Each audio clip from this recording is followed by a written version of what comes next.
दोस्तों, जिंदगी है तो संघर्ष है, तनाव है, काम का प्रेशर है, खुशी है, डर है, लेकिन अच्छी बात यह है कि ये सभी अस्थायी नहीं है। कोई भी परिस्थिति, चाहे खुशी की हो या गम की, कभी अस्थायी नहीं होती। अगर आप किसी अनजान रेगिस्तान में फंस जाए तो उससे निकलने का एक ही उपाय है, बस चलते रहिए। अगर आप नदी के बीच जाकर हाथ पैर नहीं चलाएंगे तो निश्चित ही डूब जाएंगे।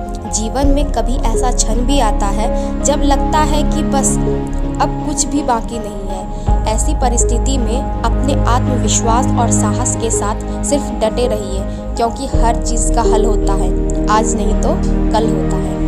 एक बार एक राजा की सेवा में प्रसन्न होकर एक साधु ने उसे एक ताबीज़ दिया और कहा कि राजन, इसे अपने गले में डाल लो और जिंदगी में कभी ऐसी परिस्थिति आए कि जब तुम्हें लगे कि बस अब तो सब खत्म होने वाला है, परेशानी के भंवर में अपने को फंसा पाओ, कोई प्रकाश की किरण नजर न आ रही हो, हर तरफ निराशा और हताशा हो, तब तुम इस ताबीज को खोलकर इसमें रखे कागज को पढ़ना।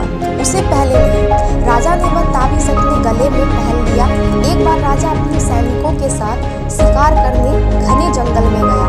एक शेर का पीछा करते करते राजा अपने सैनिकों से अलग हो गया और दुश्मन राजा की सीमा में प्रवेश कर गया। घना जंगल और सांझ का समय, तभी कुछ दुश्मन सैनिकों के घोड़े की तापों की आवाज राजा को आई और उसने भी अपने घोड़ों को एड़ लगाई। राजा आगे, दुश्मन सैनिक पीछे पीछे। बहुत दूर तक भागने पर भी राजा उन सैनिकों से पीछा नहीं छुड़ा पाया। भूखा प्यासा से बेहाल राजा को तभी घने पेड़ों के बीच में एक गुफा सी दिखी।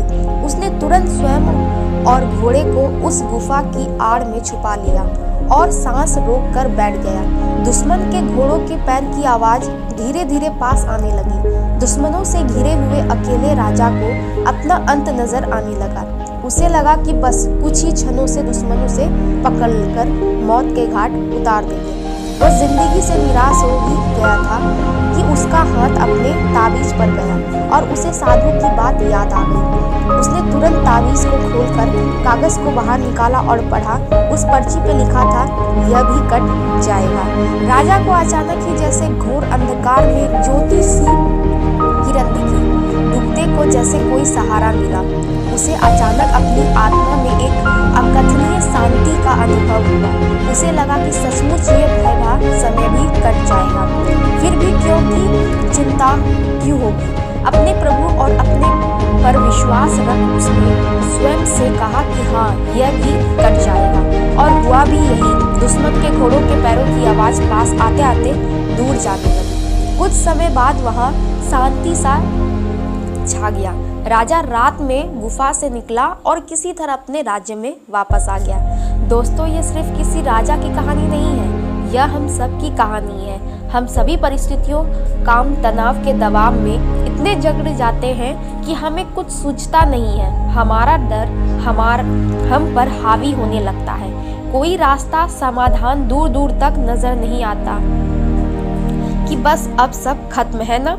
जब ऐसा हो तो 2 मिनट शांति से बैठिए, थोड़ी गहरी सांसें लीजिए, अपने आराध्य को याद कीजिए और स्वयं से जोर से कहिए, यह भी कट जाएगा। आप देखिएगा, एकदम से जादू सा महसूस होगा और आप उस परिस्थिति से उबरने की शक्ति अपने अंदर महसूस करेंगे। आजमाया हुआ है, बहुत कारगर है। आशा है कि जैसा यह सूत्र मेरे जीवन में मुझे प्रेरणा देता है, आपके जीवन में भी प्रेरणादायक सिद्ध हो।